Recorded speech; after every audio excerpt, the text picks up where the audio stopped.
What is up, YouTube? Welcome back to my crypto journey. My name is Rodney. Now, we covered this earlier today on Coffee and Crypto, but I think this part deserves its own video. Now, SEC Chair Gary Gensler discusses potential crypto regulation and stablecoins. Now, this is the name of the video that came out earlier yesterday, I believe, on CNBC.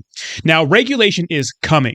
And a lot of people don't like the SEC and those sorts of things, and I understand that, guys. But at the same time, and you'll get my point here in a second, if we want mass adoption, we need some sort of regulation.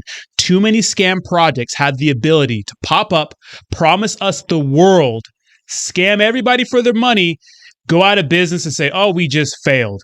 Right? It's too easy for people to do that right now, and these crooks know that. So without further ado, let's jump into this video and see exactly what I'm talking about. Adamant that there should be some degree of coordination with the CFTC and you about trying to make it so that we have more clarity, let's say, on cryptocurrency. Where's the state of play crypto right now? Now, if you guys didn't see the video I posted a few days ago, we actually live streamed Charles Hoskison's, pretty much the leader, main developer of Cardano, right? And he was speaking to the CFTC in front of the U.S. government, really represented the blockchain and cryptocurrency really, really well. So if you didn't see that video, check it out. I'll put in the cards up above. Very, very good video, but that's what he's referring to right here. Not that scenario, but the CFTC is pretty much, you know, them and the SEC are like the regulators, right? Look, this is a highly speculative asset class. We've known this for a long time. The ups and downs of this speculative asset class, Bitcoin, and hundreds of other tokens. And many of these tokens offer the investing public, or the investing public is hoping, I should say, hoping for a return. Just like when they invest in others. Financial assets we call securities. And many of these financial assets, crypto financial assets, have the key attributes of a security. So that's where the lines are blurred right now. Like you said, a lot of people invest into these things with the expectation of making money, right? And that's what's going on right now with cryptocurrency. You see the SEC battling it out with XRP. What's a commodity? What's a security? No one really knows. But I think that before this year is over, we're going to have a clear definition. some of them, they're under the Securities and Exchange Commission. Some, like Bitcoin, and that's the only one, Jim, I'm going to say, because I'm not going to talk about any one of these tokens, but sure, my predecessors and others have said they're a commodity. Working together, there's two great market regulators in this country. I had the honor to chair the CFTC, a terrific agency. I have the honor now to chair the Securities and Exchange Commission. A little bit different remits, a little bit different approaches, but working together with the banking regulators as well. There's work to be done there around what's called stable coins. There's a lot of work to be done to really protect the investing public.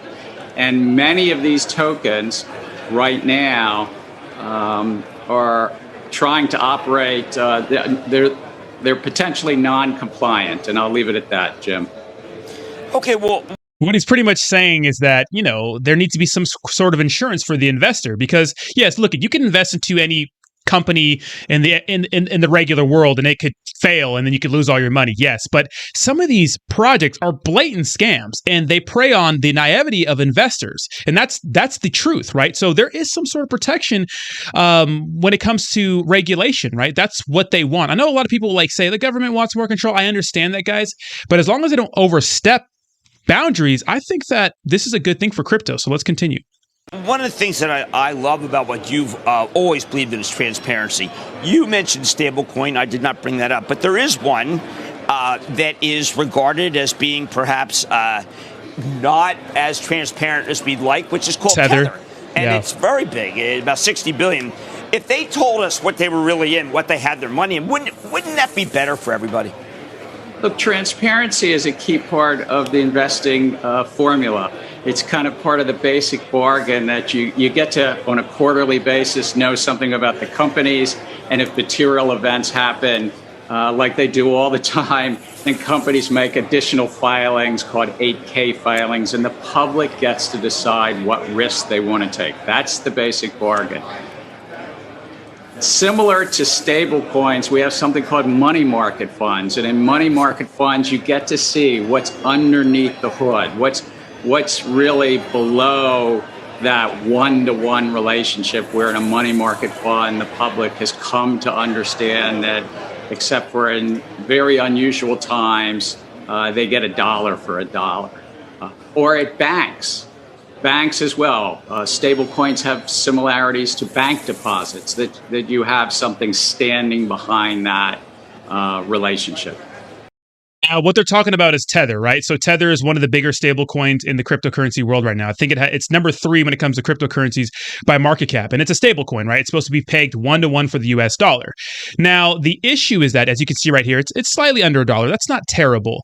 But the issue is it's unclear what exactly is backing it, right? It's supposed to be backed with cash and other assets, right? Different assets. Now, there was some accusation that apparently they were backed by one of their assets. It was like Chinese paper or something. To me, it was a hit piece, right? But we saw with algorithmic stable coins with Terra UST, right? Where people, parked a lot of their life savings, hundreds of thousands, if not millions of dollars in this stable coin, was wrecked in a blink of an eye. And that was a project everyone trusted. So when it comes to transparency, it's crucial because look, I know that people don't trust banks, right? But at least we know some of it's insured, right? And we're seeing that with Celsius right now. Imagine, and I know it happened in the 2008 crash, right? But imagine that happening. You go to your bank and they say, oh, can't give you your money right now. Sorry. You got to wait till we handle some legal stuff. I think some of these crypto products need to die. Let's continue.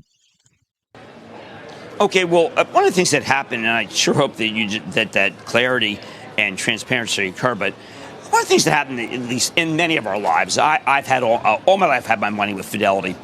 And they came out and they said, look, you can put your Bitcoin in 401k. It was a seminal moment because if 401k is made for securities, you put Bitcoin in, and suddenly that kind of endorsement makes us feel very comfortable, Mr. Chairman, with the asset that is Bitcoin.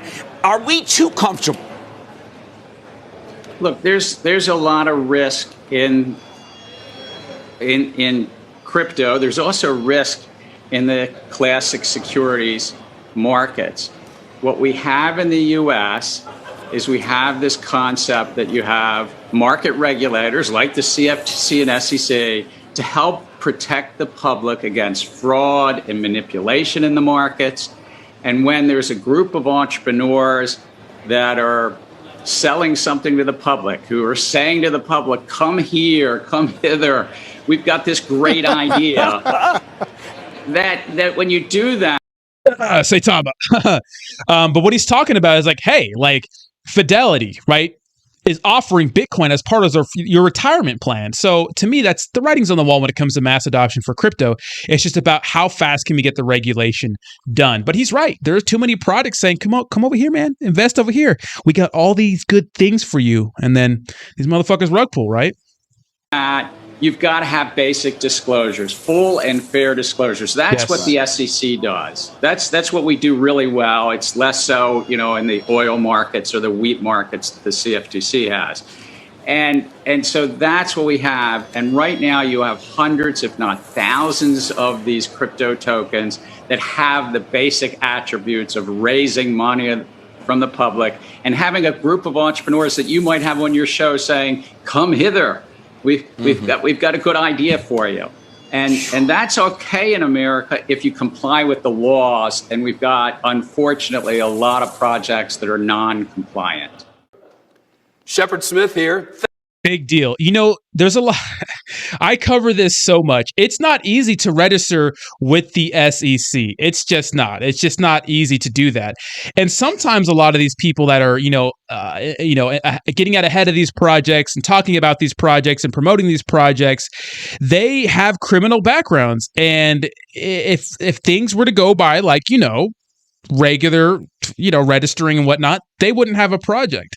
And unfortunately, a lot of these bad actors come into cryptocurrency because look at bad actors are not lazy. They'll do what they can to make money. You know what I mean? That's what they'll do.